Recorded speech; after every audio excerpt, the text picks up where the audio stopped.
بسم اللہ الرحمن الرحیم۔ شروع اللہ کے نام سے جو بڑا مہربان اور نہایت رحم والا ہے۔ السلام علیکم ناظرین کرام، حضرت عائشہ رضی اللہ تعالیٰ عنہ سے مروی ہے کہ ایک دن حضرت محمد صلی اللہ علیہ وسلم حضرت خدیجہ کا ذکر کر رہے تھے کہ میں نے کہا، اے اللہ کے نبی صلی اللہ علیہ وسلم، آپ اکثر اس بوڑھی بیوی کا ذکر کیوں کرتے رہتے ہو؟ اللہ تعالیٰ نے اس سے بہتر بیوی آپ صلی اللہ علیہ وسلم کو نوازا ہے۔ حضرت عائشہ رضی اللہ تعالیٰ عنہ فرماتی ہیں کہ جب میں نے یہ بات کہی تو حضرت محمد صلی اللہ علیہ وسلم کا چہرہ مبارک سرخ ہو گیا۔ مجھے علم ہو گیا تھا کہ آپ صلی اللہ علیہ وسلم کو میری یہ بات اچھی نہیں لگی۔ پھر حضرت عائشہ رضی اللہ تعالیٰ عنہ نے فرمایا، اے اللہ کے نبی صلی اللہ علیہ وسلم، آپ ناراض کیوں ہو رہے ہو؟ مجھ سے غلطی ہو گئی ہے، میں آج کے بعد ایسی بات کبھی نہیں کروں گی۔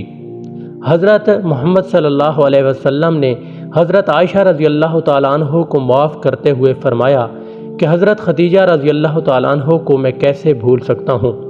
حضرت خدیجہ رضی اللہ تعالیٰ عنہ نے میرا ساتھ اس وقت دیا جب ہر طرف سے کفار مجھے تکلیف اور مشکلات پہنچا رہے تھے۔ حضرت خدیجہ رضی اللہ تعالیٰ عنہ اس وقت میرا سہارا بنی جب مشرکین میری جان لینے کے پیچھے پڑے ہوئے تھے۔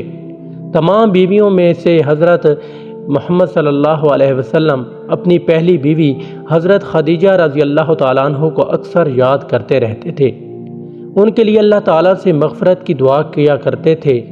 امام طبری اور زہری اور حضرت قتادہ بیان کرتے ہیں کہ حضرت خدیجہ نے اس وقت اسلام قبول کیا جب کوئی بھی عورت مسلمان نہ ہوئی تھی۔ رسول اللہ صلی اللہ علیہ وسلم نے فرمایا، جنت میں داخل ہونے والی بہترین عورتیں یہ ہیں: خدیجہ بنت خولد، فاطمہ بنت محمد صلی اللہ علیہ وسلم، مریم بنت عمران، آسیہ بنت مظاہر۔ حضرت ابراہیم کے علاوہ رسول اللہ صلی اللہ علیہ وسلم کو اللہ پاک نے جتنے بھی اولاد عطا کی تھی وہ حضرت خدیجہ کے بدن سے ہی پیدا ہوئی تھیں۔ حضرت خدیجہ رضی اللہ تعالیٰ عنہ کو وصال کے بعد قریش کے لوگوں نے رسول اللہ صلی اللہ علیہ وسلم پر بہت زیادہ ظلم کیے۔ امام قرطبی نے سورہ تحریم کی تفسیر اس طرح سے بیان کی ہے: حضرت خدیجہ رضی اللہ تعالیٰ عنہ کے وصال پانے کے بعد حضرت فاطمہ رضی اللہ تعالیٰ عنہ اکثر اداس رہا کرتی تھیں۔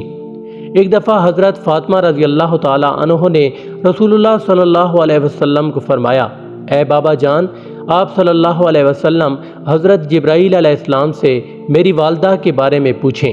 اے بابا جان، مجھے اس وقت تک کھانا پینا اچھا نہیں لگے گا جب تک حضرت جبرائیل علیہ السلام مجھے میری والدہ کے بارے میں بتا نہ دیں کہ میری والدہ وصال کرنے کے بعد کس حالت میں ہیں۔ حضرت محمد صلی اللہ علیہ وسلم نے حضرت جبرائیل علیہ السلام سے حضرت خدیجہ رضی اللہ تعالیٰ عنہ کے بارے میں پوچھا تو حضرت جبرائیل علیہ السلام نے آپ صلی اللہ علیہ وسلم کو فرمایا کہ اپنی پیاری بیٹی حضرت فاطمہ کو فرما دیجئے کہ حضرت خدیجہ رضی اللہ تعالیٰ عنہ حضرت سیدہ سارہ علیہ السلام، حضرت سیدہ مریم علیہ السلام کے ہمراہ جنت میں بڑی شان و شوکت سے رہ رہی ہیں۔ جب اللہ تعالیٰ نے حضرت محمد صلی اللہ علیہ وسلم کو شب معراج کی سیر کروائی تھی تو حضرت محمد صلی اللہ علیہ وسلم نے جنت میں ایک بہت ہی خوبصورت محل دیکھا جس میں بہت ہی خوبصورت اور پیاری پیاری چیزیں رکھی ہوئی تھیں جو کبھی کسی نے نہ دیکھی ہوگی نہ سنی ہوگی اور نہ ہی کبھی ایسی چیزوں کے بارے میں خیال کیا ہوگا۔ یہ محل دیکھ کر حضرت محمد صلی اللہ علیہ وسلم نے حضرت جبرائیل علیہ السلام سے دریافت کیا کہ یہ محل کس کا ہے؟ تو حضرت جبرائیل علیہ السلام نے حضرت محمد صلی اللہ علیہ وسلم سے عرض کی، یہ محل اللہ تعالیٰ نے حضرت خدیجہ رضی اللہ تعالیٰ عنہ کے لیے تیار کروایا ہے۔ حضرت جبرائیل علیہ السلام کے بات سن کر حضرت محمد صلی اللہ علیہ وسلم نے فرمایا کہ میں اللہ تعالیٰ کا لاکھ لاکھ شکر ادا کرتا ہوں کہ اللہ تعالیٰ نے حضرت خدیجہ رضی اللہ تعالیٰ عنہ کو دنیا میں مال و دولت خرچ کرنے کے بدلے میں جنت میں اعلیٰ محل اور مقام عطا کرے گا۔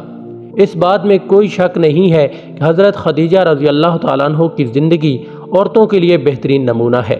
حضرت محمد صلی اللہ علیہ وسلم نے فرمایا کہ تمہاری صحبہ و اتباع کرنے کے لیے 4 عورتیں ہی کافی ہیں: مریم بنت عمران، خدیجہ بنت خولد، فاطمہ بنت محمد صلی اللہ علیہ وسلم اور فرعون کی بیوی حضرت آسیہ۔